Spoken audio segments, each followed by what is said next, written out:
I was really fascinated with the point of view of this short.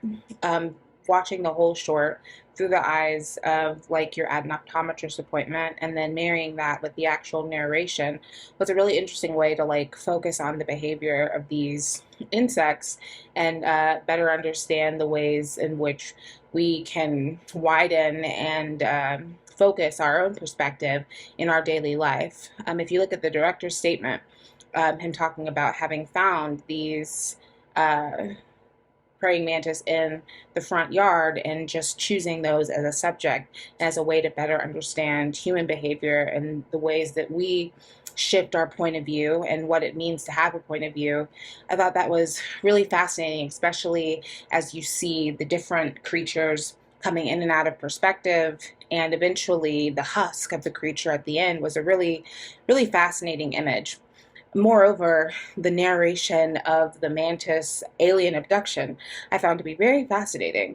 And the trying to reconcile that narration with the images does give a lot of thought to what is it to be an observer versus to be observed, and like what are the ways in which surveillance can be intrusive.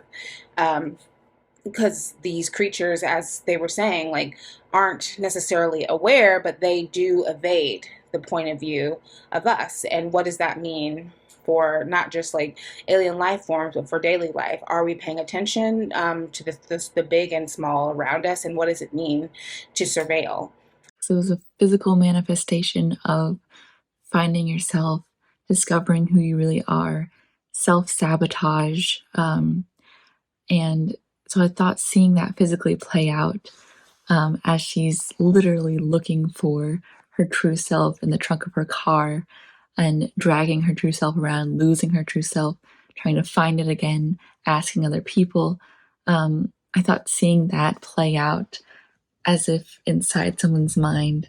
I thought that that was a really interesting concept and it was fun to watch.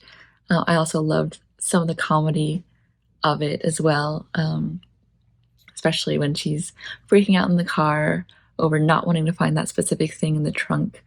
So I thought that was great. Um, and overall, the acting and the ending, especially, was visually awesome.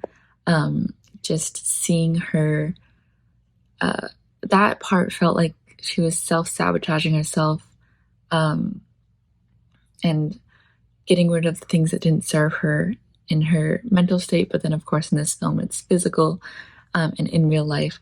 So I thought that was a powerful ending and visually gorgeous. First off, I want to commend the actress who we follow this journey into like a consciousness and we aren't quite sure what's going on. We're going on a journey through her mind and we don't know what is reality and what is made up. And I think that's really a cool concept, and this lead actress does it incredibly well. I think you do a great job of establishing a look at realism and like crossing the line between that and where that goes. And I think you shot that really well. I think there were a lot of really interesting shot choices, lighting choices. I think the pacing was really great.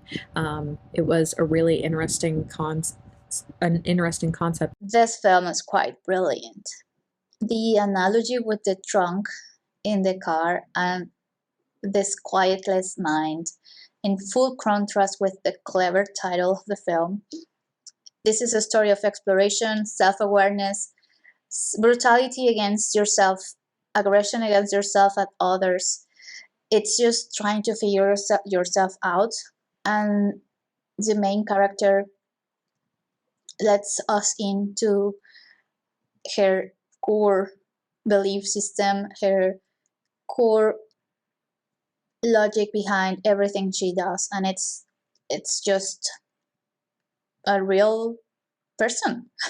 I could hear myself through some of her statements, and it was just brilliant. The script is outstandingly good. I loved it. To me, very unique and creative, sort of a narration of what this person is going through with like the film to go along with it. And I really thought this was about identity and baggage and dealing with, you know, being detached from your sort of creator, and then reconnecting and letting go of what keeps you detached. So like bad relationships or, toxic relationships and things, and like figuring out what your baggage is and finding your true self, but having to be aware of it and to actually search and look for those things and recognize. I just love the visual when she reconnects and jumps into that circle too. That was really cool. Just there were so many unique things about this. I really liked it a lot. And I think whoever wrote this did a really great job being creative with it. Deserted Mind. That's a very cool title. And it kind of really felt like we were going on a very unusual journey in her mind. It felt like kind of maybe none of this was real except maybe at the end. I especially liked the imagery of, on the beach, the guitarist on the beach pointing the way. That felt very Dali-esque somehow. So I like the kind of the randomness of all this, and it was pretty cool. The lead actress, everybody on screen did a great job. The lead actress did a great job on it. I read it as sort of being about how, there's an inherent unknowability to even the people closest to us in life, and about how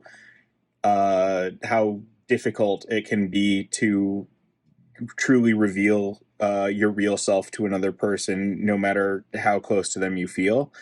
And in that sense, I really enjoyed the tonality of the piece.